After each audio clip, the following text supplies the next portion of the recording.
ninth grade lit, and we're finishing up our PowerPoint on Song of Roland, and we're looking at some literary terms. I think verse is the. Well, let me go back one. We finished yesterday with this chanson de geste. These will be on line. I will post them, and then jongleur.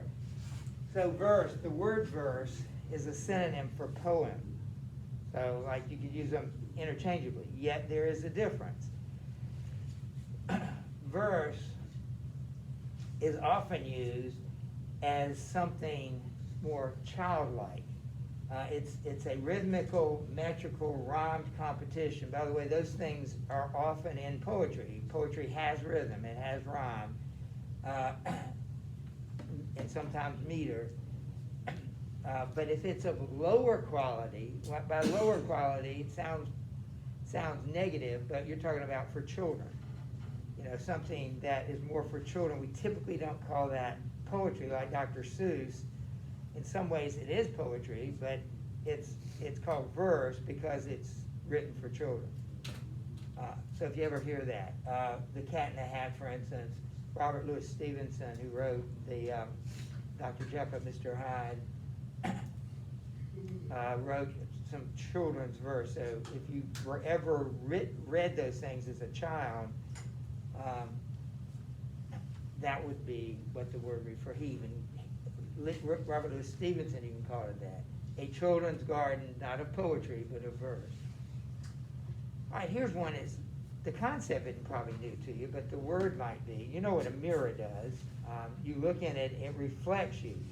But it often reflects you in the opposite way. For instance, if you have words, you know, you see the words in the mirror backwards. That always fascinates me as to why that happens, but it actually makes sense if I let myself think about it. But it's also a literary concept, one which we see a lot in this book. So it's a narrative device in which one passage, character, event, or scene, so it could be a passage, a character, event, or scene, reflects another one. It's the act of mimicking or imitating something accurately. That's what mirroring is. And here's a great example. And the examples are as important as the definition.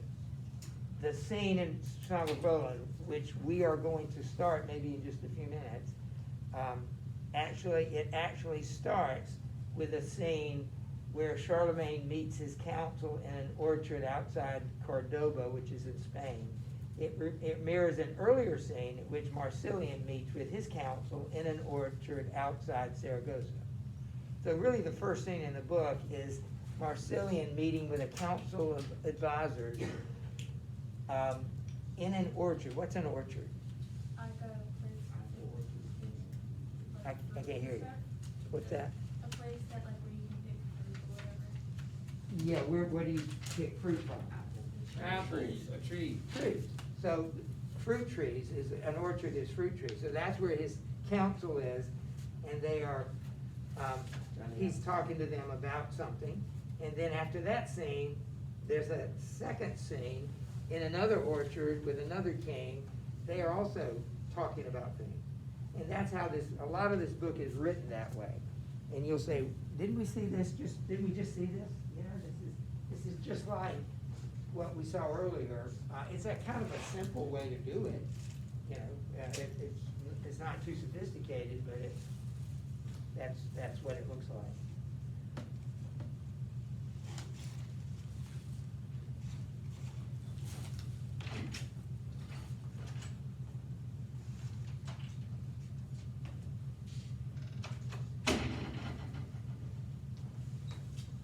Did they give you a note?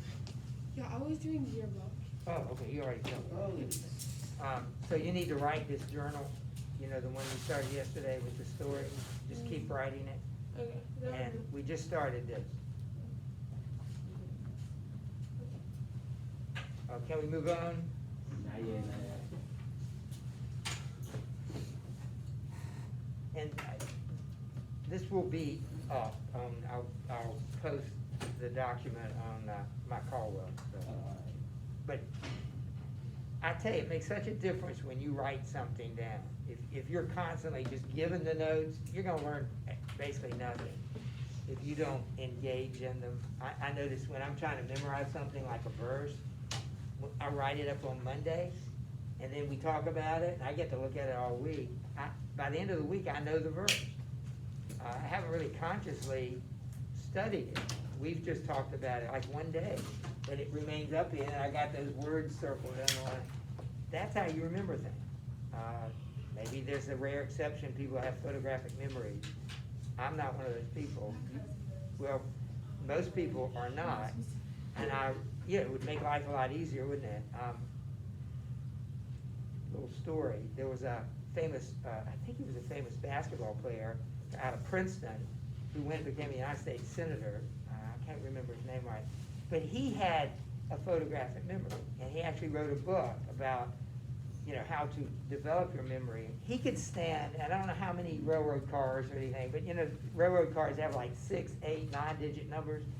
As the train went by, he could memorize those numbers. He would look at it, and it would stay there, and he'd look at the next one. And he was smart, and he had this great memory, but there were also some tricks. I think the slower way is the best way. We all can learn this way. All right, so let me go on, right? We're ready. Just ran out of stories. I can't install anymore. I do have a joke.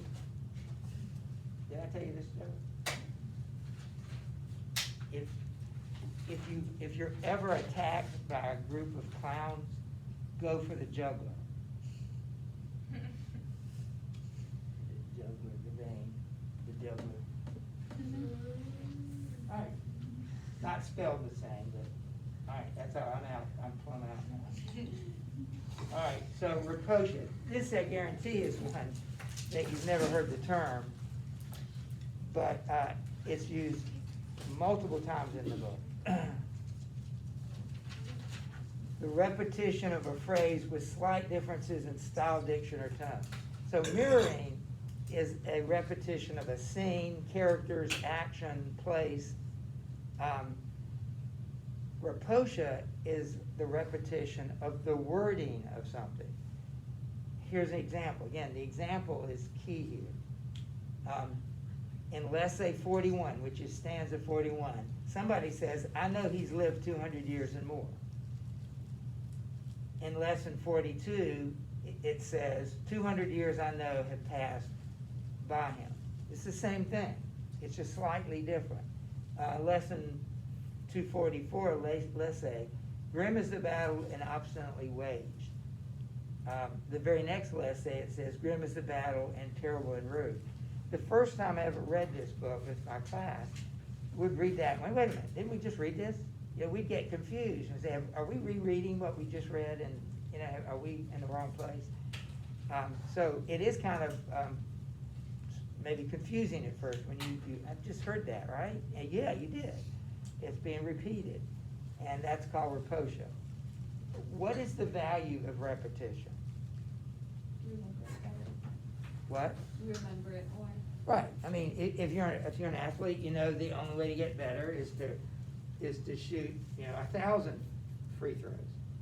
I mean, just one after the other. Do it the same way each time. Same way with golf or with baseball or tennis, I'm sure, are the same, where you do the same motion. You have to do it over and over and over again. And the same thing is true when you listen. If someone can repeat something over and over again, you're going to remember it. Well, that's what the writers have done here. They've repeated things, I think, with the purpose of helping you to remember them. Because people weren't reading this at first. There was nothing to read. It was all done verbally. And you know what hyperbole is, right? Okay, but notice I have examples from the book. So this time, when I ask for examples on the test, I'm going to ask for examples from the book. That's a little different, but you have them. You have 4 weeks to study them if you want to be prepared. So hyperbole, it's extreme or exaggerated overstatement. An example. Now wondrous, grim, and grievous grows the strife. like none before nor since nor any time. Why is that hyperbole?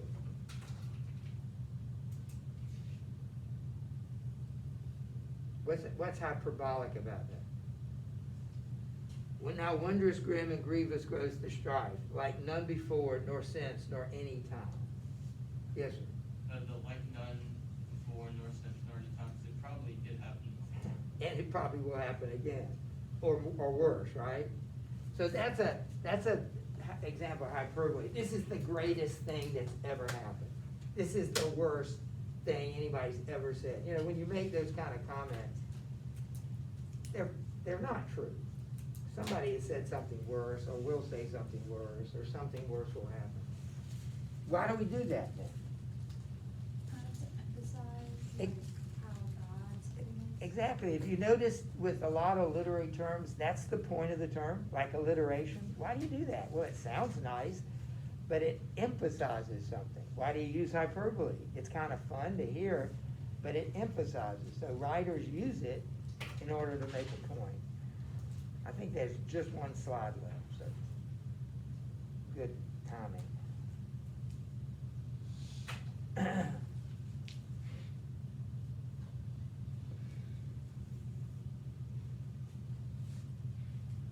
I think you know that Friday we have an interesting morning. Have you heard the schedule, like 25-minute classes? You meet every class. But you also get a, like, advisory. It starts the day, yeah. The 15th, you go to your advisory the first 15 minutes. So you'll be tired. We'll all be tired when the morning's over, but It'll only be 11:30 and we'll have gone through 6 classes. yes. How come they just won't let us not go to school? Like, what's the point of going until 11:30? Because it'll still count, like that we went to school. Yeah, so private schools go by hours instead of days, like private school, or public schools go by, that's why they have to make up so many days, but if we do half days, it still counts as like A school day. a school day because it's hours, yeah. That makes sense. Yeah. Thank you for explaining. I'd rather have a 1%. I asked my mom if I could stay home. In 25-minute classes. Just flip it, look at the positive side. You get out 11:30. Be thankful that we even have a half day. Yeah, I mean, that's one way to Before, look we at it. used to have like hardly any. I'd small rather things. save it for Well, like then after kindergarten, second yeah. quarter. Yeah. When midterms are out, we have like a. We also have the 1st of November off. We do? We Yeah, It's parents. That's my Oh, birthday. yeah. on Halloween. We'll meet with your parents. I love that, yeah. Good luck, Mom. That's my birthday. Yeah, really? I always get my birthday off, it's really weird. I have my first regular club practice on November 1st. 2.5 hours. Can I go on? I think I can. All right, this is the last one. No, I'll go back. I was gonna know like the little last I words. promise you I'll go I back. just, you know. This is last All right, finally, and we've used this word before, I gotta check that. That doesn't look right, the spelling. I think there's an E on the end. I think there's an E too. Actually, don't hold me that. I'm No, it's No, not. I think It's like a, fine. wait, what? Catalog. I thought it was like a U. A catalog has an E on the end. You know, catalog is spelled the same way. I just looked it up. How? Oh, yeah, how? Well, that is correct, or it does have a U and an E on the end. Yeah, I was gonna say a U. So, in, the English language is, merciful. Chapel this morning will be in the forum. Please meet for chapel in the forum. Thank you. All right, so a catalog is a literary device that we will see here. We will see it in Dante. We see it in Homer, but it's a listing to convey impression of size, scope, or importance. So instead of telling you there are a lot of people here, you know, like you tell me there were a lot of teams at the cross-country meet yesterday. Okay, well, that doesn't have much effect on me. If you say Westchester was there, and Hubbard Christian was there, and Bridgeport Day School was there, and we were there, and East Forsyth was there, and Winston Reynolds was there. Okay, I get it. You know, after a while, you sense the size of the meet.